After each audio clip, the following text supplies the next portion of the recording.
बिस्मिल्लाहिर्रहमानिर्रहीम, अस्सलाम वालेकुम। यह है प्रोग्राम कैपिटल व्यू और मैं हूं आपकी मेज़बान मदीहा आबिद अली। नाज़रीन, हमने कल देखा कि वज़ीर आज़म मियां मोहम्मद शहबाज शरीफ साहब ने सऊदी अरब के दारुल हुकूमत रियाद में एक मसरूफ़ तरीन दिन गुजारा और रात गए वो चले गए बाकू यानी आज़रबाईजान की दारुल हुकूमत। और आज हम देख रहे हैं कि वो काफ़ी मसरूफ़ दिन वहाँ भी गुजार रहे हैं। आज वज़ीर आज़म शहबाज शरीफ साहब ने क्लाइमेट फाइनेंस गोल मेज़ कॉन्फ्रेंस की क़ियादत की है। उन्होंने तमाम लीडरान को इस गोल मेज़ कॉन्फ्रेंस में लीड किया है और उनकी जानिब से इस गोल मेज़ कॉन्फ्रेंस में जो बातें कही गई हैं वो कुछ इस तरह से हैं कि माहौलियाती तब्दीली से निपटने के लिए जो फाइनेंसिंग है उसको दुगना किया जाए। साथ ही साथ उन्होंने ये भी कहा है कि तरक्की पजीर ममालिक को मौसमियाती चैलेंजेस का जो सामना है उससे निपटने के लिए तरक्की याफ्ता ममालिक जो हैं वो मावनत दें। फिर वो ये कहते हैं कि मौसमियाती तब्दीली के बायस तरक्की पजीर ममालिक ज़्यादा मुश्किलात का शिकार हैं और साथ ही साथ ये भी कहते हैं कि तरक्की पजीर ममालिक को मौसमियाती चैलेंजेस से निपटने के लिए जो फंडिंग दरकार है इस वक्त वो 6,800 अरब डॉलर्स है। नाज़रीन, हम ये देख रहे हैं कि ये COP29 जो कॉन्फ्रेंस है उसमें मुख्तलिफ ममालिक अपने एजेंडे लेकर आए हैं, मुख्तलिफ ममालिक अपने टॉपिक लेकर आए हैं। इसमें ताजिकिस्तान ने भी जो है वो एक तकरीब का इनेकाद किया है जिसका टॉपिक है जो ग्लेशियर्स हैं उनके तहफ़्फ़ुज़ात किस तरह से किए जाएँ। उसमें भी वज़ीर आज़म शहबाज शरीफ ने तकरीब से जो खिताब किया है। कल एक जो मेन इवेंट है COP29 का वो शुरू हो जाएगा। आज हमने ये देखा कि बहुत ही हसीन एक तस्वीर सामने आई जिसमें COP29 के वेन्यू में जब शहबाज शरीफ साहब एंटर हुए तो उनका इस्तकबाल जो है वो आज़रबाईजान के सदर ने किया। साथ ही साथ UN के सेक्रेटरी जनरल वहाँ पे मौजूद थे। फिर हमने एक ग्रुप फ़ोटो देखी, बहुत ही खूबसूरत एक ग्रुप फ़ोटो जिसमें वज़ीर आज़म शहबाज शरीफ साहब सफ़े अव्वल पर मौजूद थे। उनके साथ तुर्किया के सदर थे रजब तैयब एर्दोगान। हम अपने प्रोग्राम का आगाज़ करते हैं और हम जानने की कोशिश करते हैं कि COP29 की अहमियत क्या है और क्या क्या चैलेंजेस इस वक्त दुनिया को दरपेश हैं जिसके लिए ये COP29 जो है वो मुनक्किद की गई है और फिर इसके आउटकम क्या निकल सकते हैं।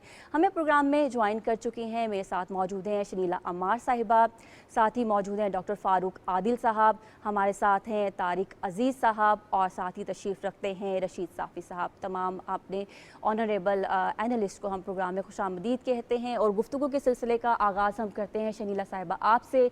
हम ये देख रहे हैं कि काफ़ी चैलेंजेस हैं दुनिया को मौसमियाती तब्दीली से रिलेटेड और मौसमियाती चैलेंजेस जो हैं उनका तदारुक करना ही होगा। आप क्या समझती हैं कि क्या क्या किरदार कहाँ कहाँ और किस किस को अदा करना होगा? बहुत शुक्रिया मदीहा। बात यह है कि जो क्लाइमेट चेंज हो रहा है दुनिया के अंदर, ये ठीक है कि जो तरक्की पजीर ममालिक हैं उन पे ज़्यादा असरात आ रहे हैं, उनको ज़्यादा नुकसानात बर्दाश्त करने पड़ रहे हैं। जो तरक्की याफ्ता ममालिक हैं उनकी सनती तरक्की की वजह से ये सारा कुछ हो रहा है, लेकिन उन्होंने कहीं ना कहीं अपने लिए कोई गोल सेट किए हुए जिसके मुताबिक वो चल रहे हैं और उनके मुल्क में नुकसानात कम है। लेकिन जैसे जैसे ये माहौलियाती तब्दीलियाँ बढ़ती जाएंगी तो ज़मीन का जो दर्जा हरारत है वो बढ़ रहा है, ग्लेशियर जो है वो पिघल रहे हैं, सैलाब आ रहे हैं। हम देख रहे हैं गर्मियों में सर्दियाँ, सर्दियों में गर्मियाँ, बेमौसमी बारिशें हो रही हैं। उसकी वजह से ज़राअत को नुकसान पहुंच रहा है। जो ज़राअत को नुकसान पहुंचेगा तो ज़ाहिर है दुनिया के अंदर खुराक की कमी होती जाएगी, पानी की जो है वो ज़रे ज़मीन सतह कम हो रही है तो पानी की कमी होती जाएगी और आगे जाके ये भी कहते हैं कि दुनिया की शायद जंगें भी पानी की वजह से होनी शुरू हो जाएंगी। तो ये सिर्फ ये नहीं कि जो तरक्की याफ्ता ममालिक के तरक्की पजीर ममालिक का मसला है, उन्हीं को फाइनेंसिंग की ज़रूरत है, ये मसला पूरी दुनिया का और सबको इसके ऊपर मिलकर काम करना, क्योंकि अगर तरक्की याफ्ता ममालिक से सफ़र करेंगे तो इसका जाके इनडायरेक्टली नुकसान तरक्की याफ्ता ममालिक को भी होगा।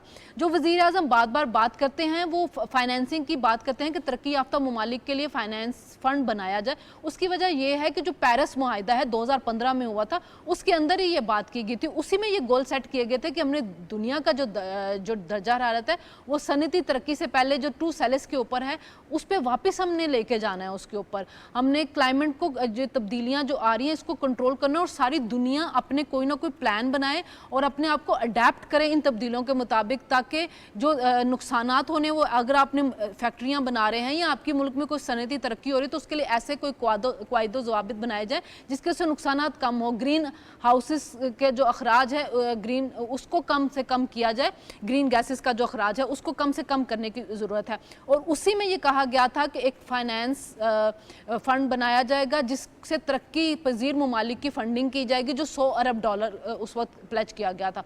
तो अब वज़ीर आज़म साहब ने ये कहा है कि जी उसको बढ़ा दिया जाए, $6000 अरब के ऊपर जाके उसको ले दिया जाए, क्योंकि देखिए सिर्फ एक सैलाब पाकिस्तान के अंदर 2022 में आया था और उसमें हमें $30 अरब का नुकसान हुआ था। और इसी तरह और जो ममालिक हैं जो इस तरह की तब्दीलियों को फेस कर रहे हैं तो उनके पास भी फंडिंग नहीं है और वहाँ पे हालात जो ख़राब हो रहे हैं, तो इसको बढ़ाने की ज़रूरत है ताकि जो तरक्की याफ्ता ममालिक, क्योंकि ये जो तब्दीलियां हैं ये तरक्की G20 ममालिक की सनती तरक्की की वजह से है। और जाहिर है वो अपनी सनतों को बंद नहीं कर सकते, अपनी तरक्की को बंद नहीं कर सकते, उन्होंने अपनी मईशत को चलाने, लेकिन उसका कुछ ना कुछ उनको अजाला करना पड़ेगा। तो ये सिर्फ ये नहीं है कि ये आज के लिए है, ये अपनी आने वाली नस्लों को जो असरात आने हैं माहौलाती तब्दीली से, उससे बचाने के लिए अगर आज कोई मरबूत निज़ाम बनाया जाएगा तो आगे आने वाली जो नस्लें हैं वो बेहतर माशरा देख सकेंगी। जी बिल्कुल डॉक्टर साहब, हम ये देख रहे हैं कि ज़रूर ये चैलेंजेस दरपेश हैं, मौसमियाती तब्दीलियाँ हो रही हैं। सवाल यहाँ पे ये बनता है कि पाकिस्तान का इस मौसमियाती तब्दीली में क्या कोई किरदार है, अगर है तो फिर क्या है?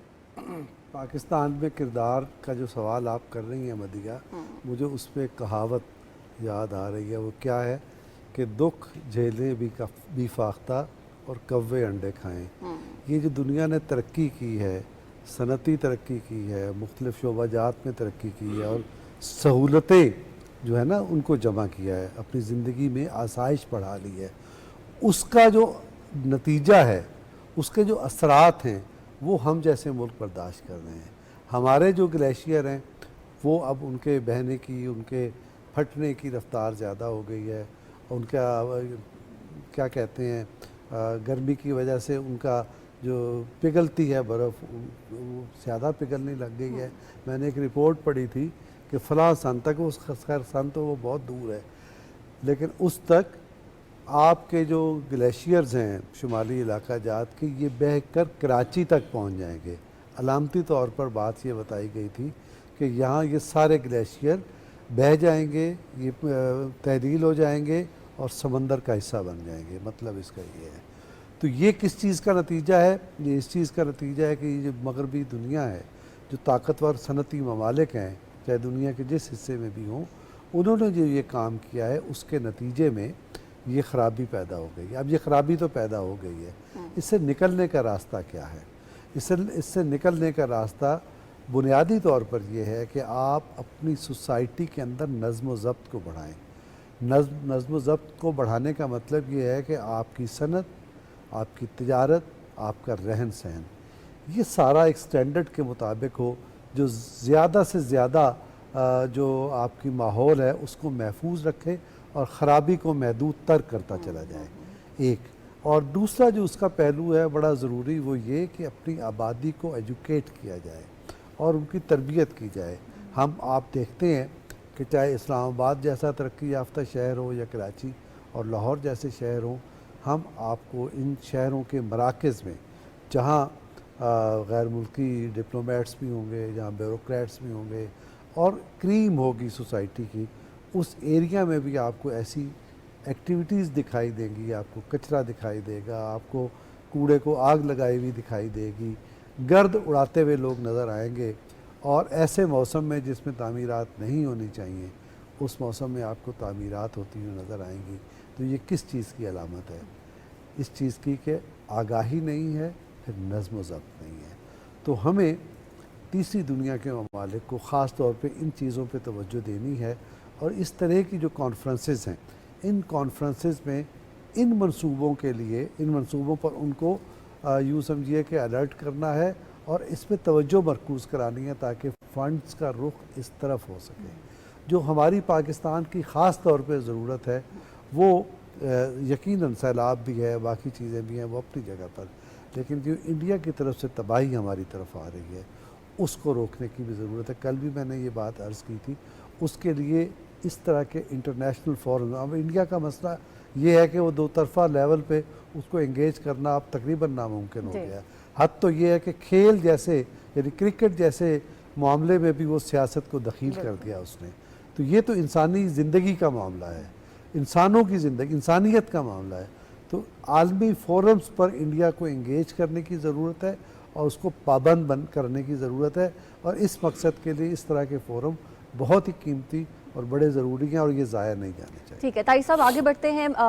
वज़ीर आज़म ने यह भी कहा है कि तरक्की पजीर ममालिक को इन मौसमियाती चैलेंजेस से निपटने के लिए तरक्की याफ्ता ममालिक की जो मावनत है वो दरकार है। आप क्या देखते हैं कि ये सिर्फ फाइनेंस से मसला हल हो सकता है या दीगर भी किसी और तरीके की मावनत जो है वो आ सकती है तरक्की पजीर ममालिक को तरक्की याफ्ता ममालिक की जानिब से? जी बिल्कुल, थैंक यू, आपकी बड़ी मेहरबानी, मौका दिया। पहला तो फाइनेंस बुनियादी चीज़ है, पैसा होगा तो सब बाकी मनसूबे होंगे। उसके लिए हमें जदीद टेक्नोलॉजी चाहिए। पंजाब में एक वो टेक्नोलॉजी जो ईंटों के भट्ठे थे उनके लिए ज़िग-ज़ैग एक टेक्नोलॉजी आई थी, तो वो थोड़ा सा चली, फिर उसको मेरा थोड़ा स्टॉप हो गया। तो हमें जदीद इन तरक्की याफ्ता मुल्कों से हमें फ़ाइनेंस भी चाहिए, अक़वामी मुत्तहिदा से पैसे भी चाहिए, साथ साथ टेक्नोलॉजी भी चाहिए और उसके साथ अवेयरनेस जो है, जो इन्होंने बात की डॉक्टर साहब ने, हम अपने लोगों को, अपने सिटीज़न को, अपने शहरियों को इस बात की भी तरगीब दें कि उन्होंने अपने माहौल को साफ़ कैसे रखना है, अपने मोहल्ले में, अपनी गली में, अपने सेक्टर में कैसे करना है। इसकी एक मैं आपको, प्राइम मिनिस्टर ने तो अपनी हुकूमत ने अपने लेवल पर बड़ा काम किया। जो 2022 का जिसका सैलाब का आपने जिक्र किया, तो उसको हमने हुकूमत पाकिस्तान, उस वक्त भी PDM की गवर्नमेंट थी, प्राइम मिनिस्टर शहबाज साहब थे, तो उन्होंने दुनिया को ये एक्नॉलेज करा लिया था कि पाकिस्तान उन 5 ममालिक 10 ममालिक में से है जिनको सबसे ज़्यादा क्लाइमेट चेंज से मुतासर हुए हैं और एक काफ़ी खातिर खा फंड भी वो लेके आए थे। लेकिन छोटी छोटी जो चीज़ें हुकूमत को चाहिए वो उनको फोकस होना चाहिए। एक मिसाल, आप सब, हम इस्लामाबाद में रहते हैं, आप देख लें, शॉपर के ऊपर पाबंदी का एक फ़ैसला हुआ था, वो F6 की हद तक है। F6 से आगे आप चले जाएँ तो आपको जो है वो यहाँ F6 तक, F7 तक ये है कि वहाँ पे शॉप पर वो जो प्लास्टिक वाला है वो नहीं बैग मिलता।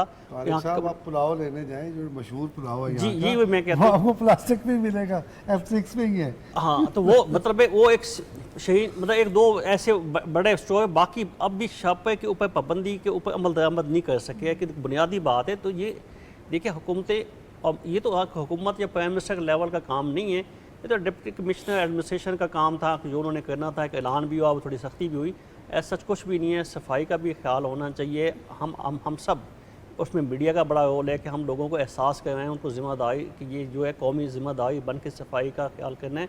तो इसके ऊपर ये हुकूमत का भी है और माम का भी है, और डिस्ट्रिक्ट एडमिनिस्ट्रेशन के लिए मैं अभी कह रहा हूँ कि उस शॉपर के ऊपर पाबंदी नहीं लगा सके।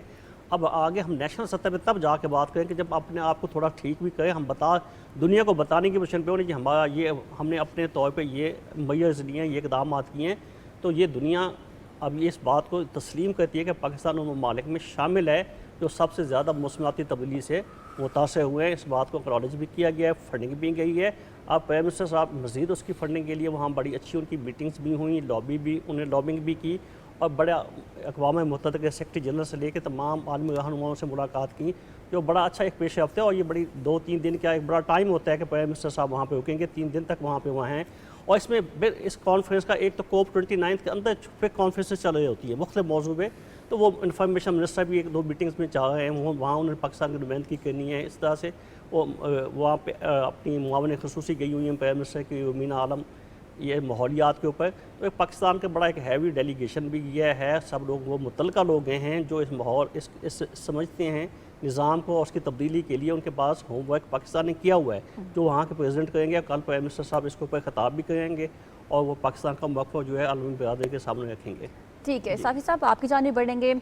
मौसमियाती चैलेंजेस से निपटने के लिए जो निसाबी सतह है यानी एकेडमिक लेवल है, उसमें आप क्या समझते हैं, कहाँ कहाँ तब्दीली करनी होगी और किन किन लेवल पर तब्दीली करनी होगी?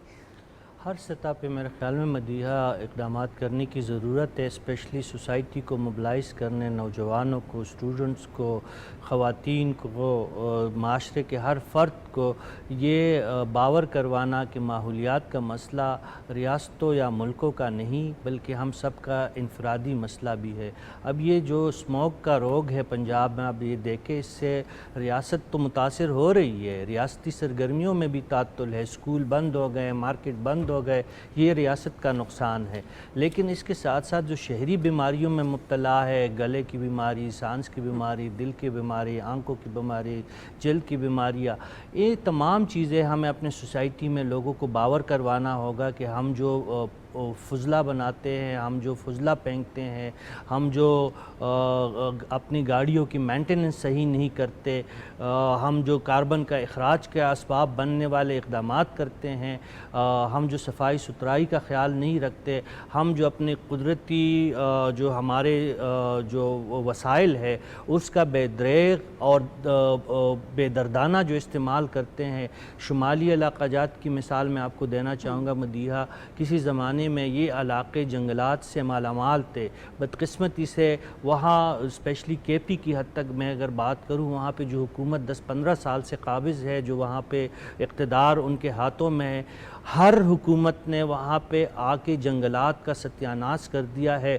उसको गोल्ड माइन समझ के इस तरीक़े से बेदर्दाना तरीक़े से जंगलात की कटाई हो रही है कि आप जाके अगर आप 10 साल पहले उन इलाक़ों में जाती और वहाँ पे का नज़ारा करती तो कुछ और नज़ारा, जन्नत का नज़ारा वो पेश कर रहे होते।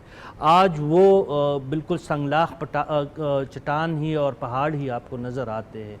ये तमाम चीज़ें जो है, जो आपका सवाल है उससे रिलेटेड है कि अवामी सतह पे आगाही नहीं है। वज़ीर-ए-आज़म साहब और उनकी टीम जो COP29 बाकू में इस वक्त मौजूद है, वज़ीर-ए-आज़म साहब भी ये पैगाम अक़वाम आलम के लिए भी लेके गए हैं और अपनी कौम के लिए भी उनका ये पैगाम है कि अवामी सतह पे माहौलियात के हवाले से बेदारी अज़ हद ज़रूरी है। और उन्होंने आलमी ज़मीर को भी झंझोड़ा है कि जो ममालिक कार्बन एमिशंस और फ़िज़ाई आलूदगी पैदा करने में बहुत कम किरदार अदा कर रहे, वही ममालिक बदकिस्मती से ज़्यादा ठीक है। साफ़ी साहब, आप कार्बन एमिशन की बात कर रहे हैं, कार्बन के अखराज की बात कर रहे हैं, तो साथ ही साथ स्मोक की भी हम यहाँ पे बात कर लेते हैं। आप ही से मैं सवाल पूछूंगी क्योंकि अभी यूनिसेफ के इदारा बराए इत्तफ़ाल की रिपोर्ट के मुताबिक उन्होंने बहुत ही एक तशवीशनाक रिपोर्ट जो है वो पेश की है। उन्होंने ये कहा है कि पंजाब के बिलखुसूस जो बच्चे हैं उनकी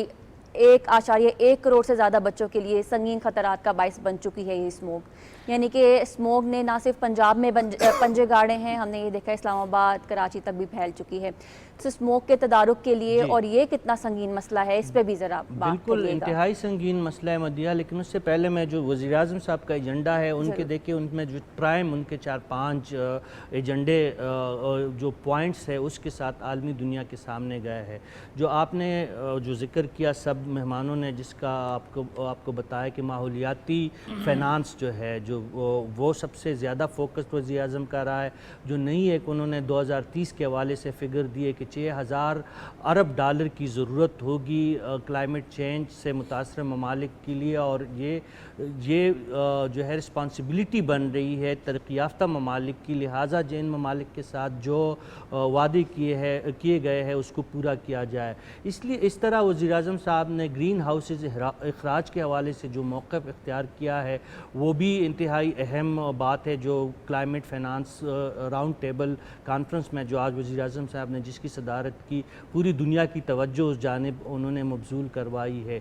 ज़री शोबे में जो क्लाइमेट चेंज के हवाले से नुकसानात हो रहे हैं उसकी जानिब वज़ीर-ए-आज़म साहब ने तवज्जो मबजूल करवाई है।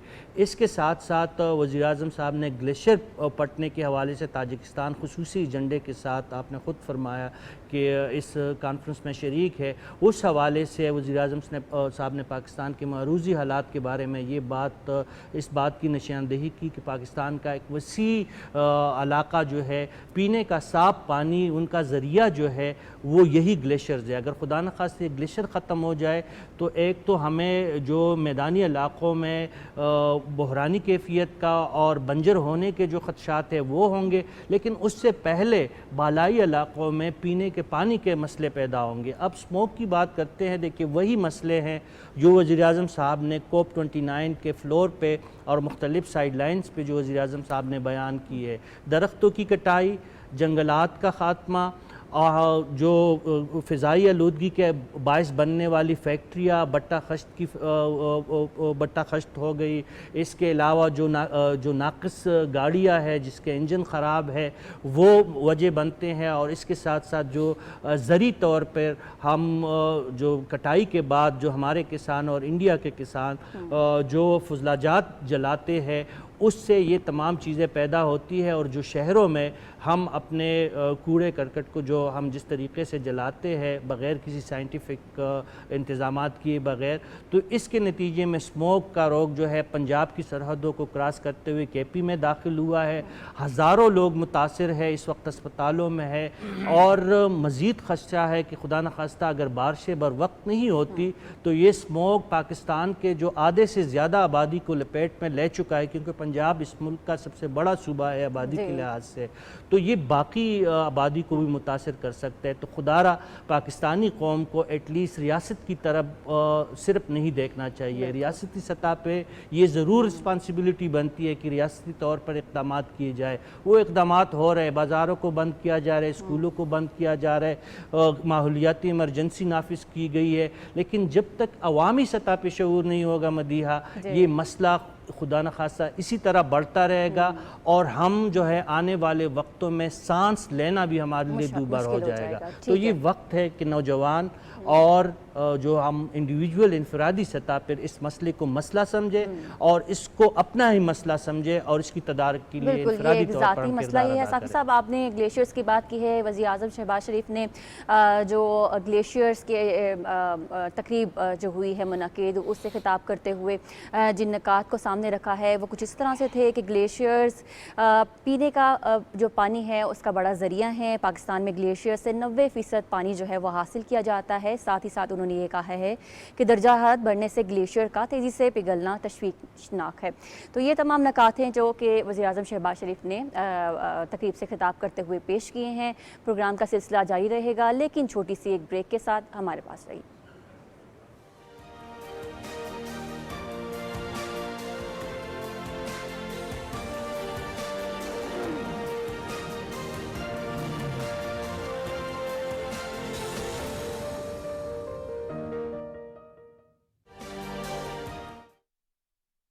पाकिस्तान के जदीद तरीन प्लांट पर बनी खादें, सरसब्ज की नाइट्रोफॉस और कैन, जिनसे मिले गंदम की 10% से भी ज्यादा इजाफी पैदावार।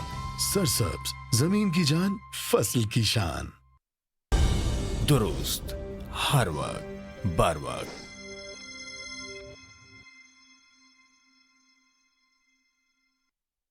पाकिस्तान के जदीद तरीन प्लांट पर बनी खादें, सरसब्ज की नाइट्रोफॉस और कैन। सरसब्ज नाइट्रोफॉस में है फास्फोरस और नाइट्रोजन का मुनफरिद जोड़ जो दे मजबूत जड़ें और बीज का जानदार उगाव। सरसब्ज कैन में अमोनिकल नाइट्रेट नाइट्रोजन की दोहरी ताकत से हासिल करें गंदम की 10% से भी ज्यादा इजाफी पैदावार। सरसब्ज, जमीन की जान, फसल की शान। दुरुस्त, हर वक्त, बर वक्त।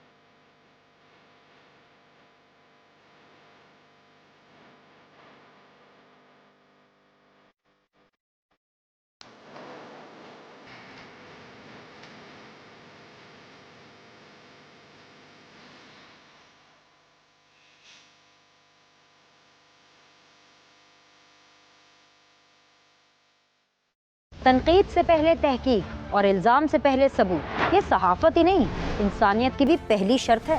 सोच बदलें, सोचने का अंदाज बदलें। सहाफ़त और सियासत, रियासत के दो सतून या कारोबारी ज़िंदगी, पॉपुलर बयानिया या तारीख की दुरुस्त सिमत। सीधी बात पीनट सलीम के साथ सिर्फ PTV न्यूज़ पर।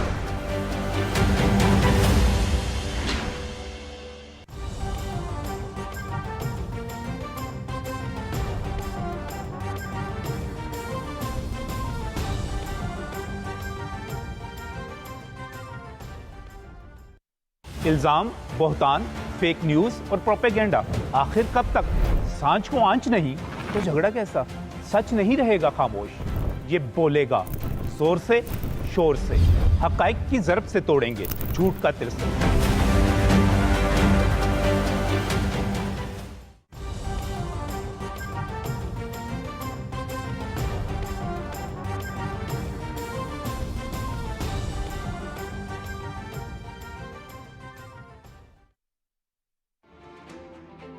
क्या आपने कभी सोचा है कि फसलों की बाकियात जलाने से हमारे माहौल और सेहत पर क्या असरात मुरतब होते हैं?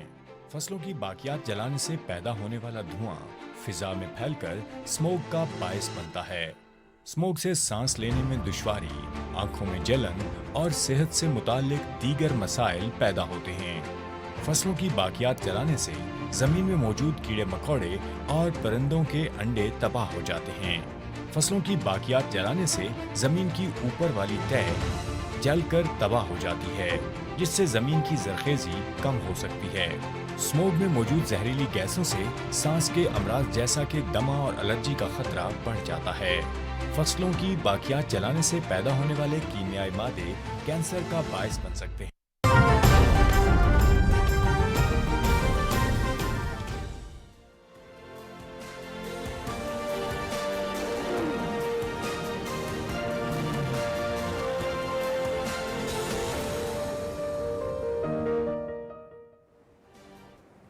जी नाज़रीन, ब्रेक के बाद आपको दोबारा से खुशामदीद कहते हैं। ब्रेक से कबल हम बात कर रहे थे स्मोक की और इसके बढ़ते हुए असरात की। जैसे कि यूनिसेफ की रिपोर्ट के हवाले से मैंने आपको बताया कि बच्चों में बहुत सारी बीमारियां फैल रही हैं और इसकी तादाद भी दिन ब दिन ज़्यादा हो रही है। बच्चे स्कूलों से बाहर हैं, स्कूल बंद हैं। पहले ही लिटरेसी रेट कम है, लेकिन स्मोक की वजह से स्कूल जो हैं पंजाब के मुख्तलिफ अजला में बंद कर दिए गए हैं। तो शनीला साहिबा, आपकी जानिब हम आते हैं। जिस तरह से वज़ीर आज़म ने भी अपनी तकरीब से खिताब करते हुए कहा है कि तरक्की पजीर ममालिक का कार्बन के अखराज में किरदार नहीं है, लेकिन फिर भी उन्हें खामियाजा भुगतना पड़ रहा है। इसी तरह स्मोक में पाकिस्तान का किरदार नहीं है, लेकिन स्मोक पाकिस्तान पर छाई हुई है। क्या वजूहात हैं? देखिए, स्मोग में आप ये तो कह सकते हैं कि इंडिया की साइड के ऊपर जो फसलें जलाई जाती हैं, जब हवाएं चलती हैं पाकिस्तान की साइड पे आती हैं तो ज़्यादा मुतासिर कर रहे थे। लेकिन ये नहीं है कि पाकिस्तान के अंदर जो है वो स्मोग जो है वो बढ़ने की वजूहात सिर्फ इंडिया है। पाकिस्तान के अंदर खुद हम लोग भी जो बहुत से ऐसे काम करें जिसकी वजह से जो माहौलियाती तब्दीलियाँ आ रही हैं उस पर हम मुतासिर हो रहे हैं। एक तो देखिए, बेहंगम अंदाज से हमारी आबादी भी बढ़ रही है और शहरी फैलाव भी बढ़ रहा है, और कोई हमने ऐसा अपना निज़ाम नहीं बनाया हुआ कि जिसके ज़रिए हम कंट्रोल करें इन चीज़ों को। अब जो शहर है वो प्लानिंग के तहत बढ़ नहीं रहे। जब कहा जाता है कि फैक्ट्रियाँ शहरों के अंदर नहीं लगेंगी, इसकी वजह से भी स्मोक फैलता है। तो फैक्ट्रियों को अगर शहर से बाहर लेके जाना तो आपके शहरी हदूद ही समझ नहीं आ रही होती, क्योंकि शहर फैलते जा रहे हैं। फिर आबादी जो है वो आपकी बढ़ती जा रही है, हम उसको कंट्रोल नहीं कर पा रहे। हमें अपने वसाइल के मुताबिक अपनी आबादी को बढ़ाना चाहिए। फिर जितने ज़राअत वाले हमारे एरियाज़ थे उन सब के ऊपर हाउसिंग सोसाइटियाँ बननी शुरू हो गई, मशरूम की तरह हाउसिंग सोसाइटियाँ उग रही हैं। कोई कानून उसके ऊपर बनाया नहीं हुआ कि किस कानून और ज़वाबित के तहत आपने कितने एरिया के ऊपर आपने जो है वो हाउसिंग सोसाइटियाँ जो है वो बन सकती हैं, और आपने अपनी ज़री जो ज़मीनें हैं उनको महफूज रखना है, क्योंकि मुल्क के अंदर खुराक की जो किल्लत हो सकती है। पिछले दिनों हमें गंदम, हम पाकिस्तानी जो दुनिया को जो एक्सपोर्ट कर रहे थे ज़राअत, हमें गंदम इम्पोर्ट करनी पड़ रही थी पिछले सालों के अंदर। तो ये बड़ा मसला हो रहा है। ज़र ज़मीन पानी की सतह इसकी वजह से कम हो रही है। फिर जंगलात जो है वो ख़त्म होते जा रहे हैं। जो जंगलात का हमारा एक बड़ा हिस्सा जो है वो ख़त्म होता जा रहा है, जबकि हमें मज़ीद दरख्त लगाने की ज़रूरत है। उसकी वजह हम दरख्त जो है वो उसको ख़त्म करते जा रहे हैं। फिर जो फसलों की बकायात है उसको आप ऊपर से तो थ्रेशर चलाते हैं, जब ये आपने चावल वगैरह गंदम वगैरह काट ली है, उसके बाद जो नीचे बच जाता है उस लोगों को उसकी तरबियत दें, उसको तालीम दें कि ये खाद के तौर पे इस्तेमाल हो सकता है, लेकिन उसको जला दिया जाता है, उसका धुआं आ रहा है। अभी हुकूमत जुर्माने कर रही है, लोगों को पकड़ रही है, लेकिन उसके बावजूद लोग जो अपनी फसलों को जला रहे हैं। धुआं देने वाली गाड़ियाँ इतनी ज़्यादा यहाँ पे आपको सड़कों पर नज़र आ रही होंगी, आप खुद भी रोज़ाना मुशाहिदा कर रहे होंगे कितनी गाड़ियाँ हैं जिनके धुएँ निकल होते थे ख़तरनाक किस्म के। तो हमें अपने पेट्रोल का मेयार भी बेहतर बनाना होगा, हमें धुआं देने वाली गाड़ियों को बंद करना होगा। जो पुराने आपके जो हैवी ट्रैफिक वाली जो गाड़ियां हैं, व्हीकल्स हैं, उनको कंट्रोल करना है। उनके आपने लाइसेंस ऐसे बनाने हैं कि उनके हर साल मेंटेनेंस चेक होनी चाहिए, फिर उनको मेंटेनेंस सर्टिफिकेट देना चाहिए कि वो सड़कों पे आ सकते हैं। दूसरा, मास ट्रांजिट जो होता है ना, उसको प्रमोट करें। यहाँ पे हर बंदा जो है गाड़ी पे जा रहा होता है, वो एक बंदा भी अगर है तो उसने गाड़ी इस्तेमाल करनी है, बाइक इस्तेमाल करनी है। लाहौर के अंदर चिंची कितने ज़्यादा हो चुके हैं और ये वो सारे वजूहत है जिसकी वजह से माहौल में बहुत ज़्यादा तब्दीलियाँ आ रही हैं। स्मोक इतनी ज़्यादा हो चुकी है, उसकी वजह से आपने तो यूनिसेफ का बता दिया ना कि बच्चों का, लेकिन एक ये भी स्टडी है कि लाहौर में जो रहने वाले लोग हैं उनकी 7 साल एवरेज एज कम होती जा रही है। आज जितने हज़ारों में या लाखों में लोग फेफड़ों की बीमारियों में मुब्तला हो रहे हैं कि 3-4 साल बाद कह रहे हैं कि उनकी शरह मौत बढ़ती जाएगी। हमारे हेल्थ सेक्टर के ऊपर उसका बहुत ज़्यादा बोझ पड़ेगा और ये एक तरक्की पजीर मुल्क जो है वो बर्दाश्त नहीं कर सकता। तो ठीक है कि हमारा हिस्सा कम है, लेकिन हम अपनी बहुत सी गलतियों का हमियाजा भी भुगत रहे हैं। हमें उन गलतियों को कंट्रोल करना होगा, एक लॉन्ग टर्म पॉलिसी बनानी होगी लाजमी, ताकि ये सारी चीज़ें जो उसको कंट्रोल करें और अपने आने वाली नस्लों के लिए खुशगवार सेहतमंद माहौल बनाएं। कुछ छोड़ के जाएं। ठीक है डॉक्टर साहब, मौसमियाती तब्दीली की वजह से और स्मोक की वजह से मईशत पर क्या असरात पड़ रहे हैं? देखिए ना, मईशत पर बात हो गई और मईशत बताया ये गया है कि अगले 20-22 बरस में आपकी मईशत जो है 20-25% पीछे चली जाएगी। और ये हो क्यों रहा है, इसकी जो वजूहात हैं, पहले तो मैं आपको थोड़े से आदाद शुमार बताना चाहता हूँ कि ये कितनी इसकी यानी ख़तरनाक कितना हो गया। पंजाब में स्मोक के टोटल 18 से 20 दिन होते थे 25-30 बरस पहले, 10-12 बरस पहले 50 दिन पे आ गया। अब ये 150 दिन से ज़्यादा हो चुका है। और ये 150 दिन से ज़्यादा होने का मतलब ये है कि आपका इस एरिया में जो भी आदमी मौजूद है वो किसी न किसी बीमारी में मुबतला हो रहा है। हत्ता कि डेंगू भी इसी माहौलियाती तब्दीली का ज़रिया है, वजह है उसकी। तो एक तो ये उसकी बात हो गई। अच्छा, ख़ास तौर पर लाहौर और ये जो आपका पंजाब का सेंटर और फिर जनूबी पंजाब की तरफ जब आप निकल जाते हैं तो इसकी वजह क्या है? वजह ये है कि हम जानते हैं कि लाहौर जनूब की तरफ बढ़ रहा है और जनूब की तरफ अब इस वक्त हज़ारों एकड़, कई हज़ार एकड़ आपने ग्रीनरी वहाँ ख़त्म कर दी है। वहाँ के खेत ख़त्म हो गए हैं, वहाँ के बागात ख़त्म हो गए हैं और वहाँ कंक्रीट के जंगल उगाए हैं। एक वजह ये है उसकी। और इसकी वजह से आप ये समझें कि लोगों के सांस लेने की भी जो वो है ना गुंजाइश, वो ख़त्म हो गई है। इस वक्त कम से कम यहाँ 2 आदमी ऐसे मौजूद हैं आपके इस पैनल में जो लाहौर की स्मोक का शिकार हुए, एक मैं और एक शनीला के वाले साहब, वो भी इसी माहौलियाती तब्दीली की वजह से इन दोनों अलील हैं। तो एक तो ये प्रॉब्लम है। अब आपको इस मामले को ठीक कैसे करना है ताकि आपकी मईशत ठीक हो सके? तो सबसे पहली बात अभी जिक्र हुआ, शनीला ने किया, ग्रीनरी, दरख्त लगाना, ग्रीनरी बढ़ानी है। और ग्रीनरी जो तेज़ी से कम हो रही है, आपके बागात कम हो रहे हैं, आपकी ज़रूरी ज़मीन कम हो रही है, तो ठीक है हमारी आबादी बढ़ रही है तो हमें ज़्यादा रिहायशी आबादियों की ज़रूरत है, ठीक बात है। तो अगर रिहायशी आबादी को बजाय आपको ज़मीन पर ऐसे बढ़ाएं, उसको ऊपर की तरफ ले जाएं जैसे दुनिया ने तजर्बात किए हैं, हम ये तजर्बात कर सकते हैं। हमें इन तजर्बात की तरफ जाने की ज़रूरत है, नंबर 1। नंबर 2, ये जो बात हो रही है नवंबर के अंदर जो चावल की जो बाकियात हैं उसको जलाने की, इसका राज क्या है? इसका राज ये है कि नवंबर में गंदम की अगेती फसल होती है, यानी जो पहले काश्त होती है उसका पहले फल आता है, उसकी काश्त नवंबर में करने के लिए खेत को जल्दी से जल्दी फारिग किया जाता है। और इस मकसद के लिए जो काश्तकार है वो तीली फेंक के अपने खेत में आराम से जाके सो जाता है। तो उसको एजुकेट करने की ज़रूरत है, उसको ये बताने की ज़रूरत है कि भाई पछेती काश्त भी है गंदम की, वो भी ज़्यादा नकद आवर है, उसका भी फ़ायदा है, आप उस पर चले जाएं, नंबर 1। नंबर 2 ये कि ये जो बाकियात हैं जिनको मुड कहते हैं ना, वो जो चावल की धान की फसल का जो वो मुड होता है, छिलका नहीं मुड, तो उस मुड को तलफ करने के दुनिया में जदीद तरीके आ चुके हैं। जैसे कहा गया खाद, तो असल बात यह है कि आपको जदीद मशीनरी की ज़रूरत है।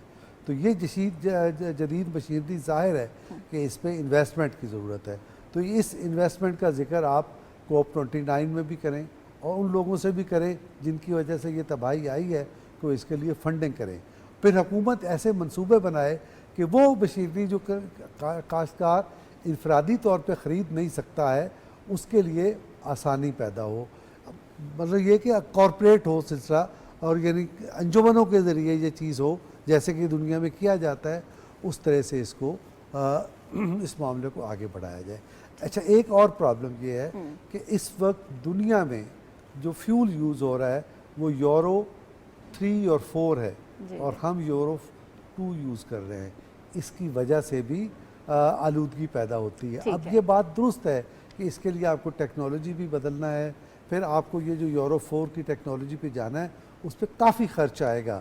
तो बिल्कुल ठीक है, ये आएगा, लेकिन हमें आगे तो बढ़ना है ना, और इलेक्ट्रिसिटी की तरफ भी हमें जाना है। जब तक हम ये करते नहीं हैं, ये हमारे मसाइल होंगे। एक आध बात ये कि ये जो बात हो रही है मसनूई बारिश की, तो अब आपका जो तरक्याती बजट है इंसानों की ज़िंदगी से ज़्यादा कीमती तो वो नहीं है।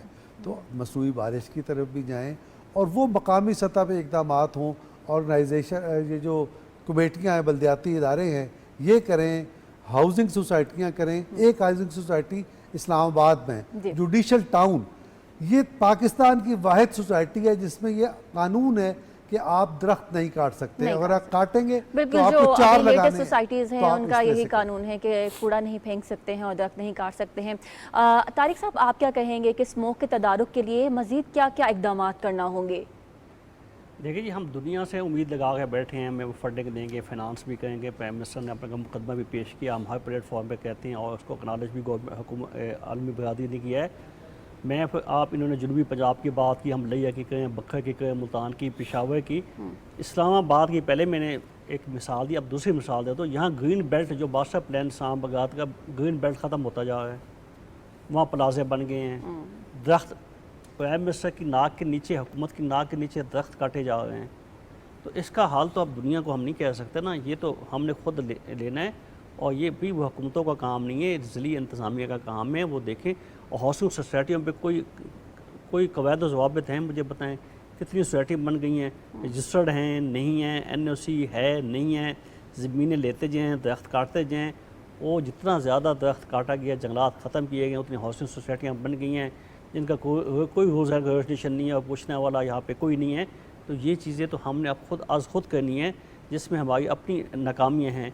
आलमी बरादरी हमें बिल्कुल उसका एक्नॉलेज कर दिया है। मैं पहले ही बताया, PDM की गवर्नमेंट से ही हमने अपना दुनिया में मुकदमा पेश किया, प्राइम मिनिस्टर ने मुकदमा पेश किया। उसके ऊपर पहले पाकिस्तान पीपल्स पार्टी से शाह रहमान थी, उन्होंने बहुत अच्छे इंटरनेशनल फोरम पर जाके क्लाइमेट चेंज के हवाले से पाकिस्तान का मुकदमा पेश किया।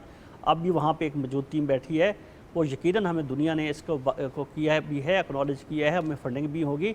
लेकिन अस खुद हमारी ज़िली इंतज़ामिया पंजाब में, आप देखें पंजाब में उन्होंने स्टेप लिए हैं कि स्कूल बंद किए हैं। आज वहाँ पे मज़ीद ये हो गया कि स्कूलों के अलावा 4 अजला में, लाहौर, फैसलाबाद, गुजरांवाला, मुल्तान में 8 बजे तक बाद में शॉप्स भी बंद, उन्होंने कहा जी यहाँ पे शॉप्स भी बंद कर देंगे। ये जो बहुत ज़्यादा ट्रैफिक की वजह से लोग आते हैं शॉपिंग के लिए, वो भी बंद किए गए हैं। ये छोटे छोटे चीज़ें हैं, इनसे मसला हल होने का नहीं है। मसाइल के हल के लिए एक आगाही मुहिम भी लाजमी है। अब वहाँ पे बारबेक्यू के ऊपर पाबंदी लगा दी गई है जी, आप होटलों के ऊपर जो बारबेक्यू नहीं होगा, सिर्फ बाकी चीज़ें मिल जाएंगी। तो ये छोटे छोटे इक़दाम हुकूमत पंजाब ने लाजमी की हैं, ताहम ये नाकाफ़ी हैं, इससे ये मसला हल नहीं होगा। जैसा कि डॉक्टर साहब ने कहा कि ये पहले 15-20 दिन का एक स्पेल होता था, फिर महीने का हो गया, 2 का हो गया, अब ये 3 माह के से भी ज़्यादा ऊपर चला गया है। तो ये बड़ा लम्हे फ़िक्रिया है, और इस्लामाबाद में नहीं होता था। एक और बात कि इस्लामाबाद में होता नहीं था, ये पंजाब की हद तक होता था। अब इस्लामाबाद में क्योंकि महदूद है तारिक साहब, हम अगले टॉपिक की जानिब भी जाएंगे। नंबर 1 पे था। ठीक है, बहुत शुक्रिया आपका। हम अगले टॉपिक की जानिब भी जाएंगे। नाज़रीन, कल हमने देखा कि सऊदी अरब के शहर रियाज में जो अरब इस्लामिक सरबराही कॉन्फ्रेंस हुई, उसके नकात सामने आ गए, उसका अलामिया सामने आ गया है, उसके मुतालबात सामने आ गए हैं। कहा यह गया है कि इसराइली जारियत फौरी तौर पर रोकने का मुतालबा किया गया, फिर इसराइल को हथियारों की बरामदात पर फौरी पाबंदी लगाने का मुतालबा किया गया। इसके साथ ही साथ जो जुलाई 2024 की बैनुल-अक़वामी अदालत इंसाफ की मुशावरती राय के तमाम तर फैसले हैं, उनके ऊपर मनोन अमल किया जाए और आलमी बरादरी इसराइल को अपनी जारहाना पॉलिसी रोकने पर मजबूर करे। शनीला साहिबा, ये अहम नकात हैं जो कि कल की सरबराही कॉन्फ्रेंस से सामने आए हैं। आपका इस बारे में क्या कहना है कि नताइज भी आएंगे? देखिए, नताइज जो होते का तो मुझे इतनी जल्दी मैं नहीं कह सकती कि आ सकते हैं या नहीं आ सकते, लेकिन एक प्रेशर ज़रूर बिल्ड होगा इजराइल के ऊपर जब ये तमाम इस्लामी ममालिक जो हैं वो इकट्ठे हो गए, और ये प्रेशर जो है वो अमेरिका में जो नई गवर्नमेंट आई है उसके ऊपर भी पड़ेगा। तो अगर डोनाल्ड ट्रंप जो ये बात बार बार कहते हैं कि मैं जंगें रुकवाऊंगा, मैं मज़ीद जंगें नहीं होने दूंगा, तो हो सकता है कि वो इसराइल को कोई प्रेशर डालें कि इसराइल किसी जंग बंदी की तरफ जाए, लेकिन उसमें देखना ये भी होगा कि उसमें फ़लस्तीन को कितना फ़ायदा पहुंचता है, फ़लस्तीन के हक़ में भी कुछ बेहतर होता है कि नहीं होता है, उसको पे नज़र रखना बहुत ज़्यादा ज़रूरी है। लेकिन वही बात है कि जब इस आलमी अदालत इंसाफ ने भी कह दिया कि कब्ज़ा छोड़ दे, जो वहाँ पे उसने जंगी जराइम किए उनका जुर्माना अदा करे, उसने उस फैसले को भी जूते की नोक के ऊपर रखा। लेकिन अगर उसके ऊपर ट्रम्प एडमिनिस्ट्रेशन जाएगी तो कुछ ना कुछ फ़र्क पड़ जाएगा। ठीक है डॉक्टर साहब, आपकी टेक। देखिए, अपना बात ये है कि जो इस वक्त रिपोर्ट्स आ रही हैं सिचुएशन में वो ये हैं कि ट्रम्प एडमिनिस्ट्रेशन के आने के बाद इज़राइल के हौसले बढ़ेंगे। तो इस वक्त जो कॉन्फ्रेंस हुई है रियाद में, ये दरअसल उसकी पेशबंदी की कोशिश है। ठीक बात है कि हमारी तरफ से करारदाद जाएगी, एक मुश्तरका बयान जाएगा, हमारे कुछ फ़ैसले होंगे, लेकिन हमें इससे आगे बढ़कर कुछ दबाव डालने की भी हिकमत अमली इख्तियार करनी है। मिसाल के तौर पर आपको याद होगा कि 73 की जो अरब इसराइल जंग थी, उसके बाद जो लीडिंग कंट्रीज़ थी और ख़ास तौर पर सऊदी अरब, शाह फैसल ने तेल का हथियार इस्तेमाल किया था। आज के दौर में तेल उतनी बड़ी ताकत नहीं है, लेकिन अगर हमारे दिमाग बैठ जाएं और ये सोचें कि इस वक्त वो कौन से अवामिल हैं जिनकी वजह से, जिनका हम इस्तेमाल करें, तो इज़राइल के जो सरप्रस्त ममालिक हैं या उनकी पुश्त पे खड़े हैं वो मजबूर हो सकते हैं। तो हमें इस तरफ भी गौर करना चाहिए, अपना सियासी प्रेशर भी बढ़ाना चाहिए। और दूसरी बात या तीसरी बात ये कि दरअसल टॉक्स की तरफ लाना चाहिए। ये जो जारहियत है, बेपनाह जारहियत है और इंसानियत कुशी है, उससे रोकने की ज़रूरत है फौरी तौर पर। ठीक है डॉक्टर साहब, आपने क्योंकि अभी अपनी बोला है बात में, अब ये मगरिबी दुनिया जो है और अमेरिका है, इसको भी बीच में शामिल होना चाहिए। हमने ट्रंप की विक्ट्री स्पीच में भी सुना कि उन्होंने कहा कि नई जंगें मज़ीद नहीं हम करेंगे, अपनी मईशत पर हम ज़्यादा जोर देंगे। ये देखें ना, हमें यूरोप में ऐसे मुल्क मिलते हैं। तारिक साहब से सवाल है माजरत के साथ। जी बिल्कुल, आप आज एक बड़ी पेशरफ्त है। मैं समझता हूँ कि ये आज की जो कॉन्फ्रेंस है, अभी इलामिया जो 2 दिन पहले आया है, तो इसके ऊपर तमाम उम्मा जो है यकजुबां हो गई है। आज एक बड़ी पेश डॉक्टर साहब ये आज ही हुई है कि मोहम्मद बिन सलमान का से एक बयान जो आया है, वो शायद सऊदी अरब ने इस तरह से पहले खुल के शायद इसराइल की हिमायत नहीं की जो आज मोहम्मद बिन सलमान ने किया है, और उन्होंने ईरान के हक़ में बयान दिया है। तो ये एक बड़ी पेशरफ्त है कि अब उम्मा को शायद इस चीज़ का एहसास हो गया है कि फ़लस्तीन को बचाना है। अगरचे ये बहुत लेट हो चुका है, इट इज़ टू लेट कि अब फ़लस्तीन में खुदा बाकी अल्लाह माफ़ी दे, बाकी बचा कुछ भी नहीं है। वहाँ पे हस्पताल भी नहीं बचे, आबादी कितनी ख़त्म हो गई है, कितने घर तबाह हो गए हैं, कोई इंफ्रास्ट्रक्चर नहीं है वहाँ पे, कुछ बच्चा कुछ भी नहीं है। अब भी अगर आलमी बरादरी उसके ऊपर नोटिस लेना चाहिए, जैसे कि ट्रंप ने कहा, और हमें उसकी बात को यकीन भी करना चाहिए और उसके ऊपर प्रेशर भी बिल्ड करना चाहिए। और उनको टाइम उन्होंने खुद ही जो अपनी कैंपेन में, अपने एक ज़ाहिर उन्होंने अपने इलेक्शन कैंपेन में पूरी दुनिया के साथ ये वादा किया है कि वो यूक्रेन रूस की जंग भी ख़त्म करेंगे, मशरिक़ वस्ती का मसला भी हल करने की कोशिश करेंगे। तो यकीनन तौर पे वो कोशिश करेंगे, और इसके ऊपर जो कल की परसों की जो अरब लीग की कॉन्फ्रेंस है, वो यकीनन उसका बड़ा इम्पैक्ट है। एक बड़ा अच्छा प्रेशर बिल्ड हुआ है। आज फिर मोहम्मद बिन सलमान का बयान, तो ये सब चीज़ें जो हैं इस फ़लस्तीन के हक़ में जाएंगी। ठीक है, बहुत शुक्रिया। रशीद साफ़ी साहब हमारे साथ मौजूद थे, सैयदा अमार साहिबा, डॉक्टर आदिल फारूक साहब और तारिक अजीज़ साहब, आपका बहुत शुक्रिया। नाज़रीन, आज के प्रोग्राम कैपिटल व्यू से हमें इजाज़त दीजिए, अपना ख्याल रखिए। अल्लाह हाफ़िज़। पाकिस्तान पाइंदाबाद।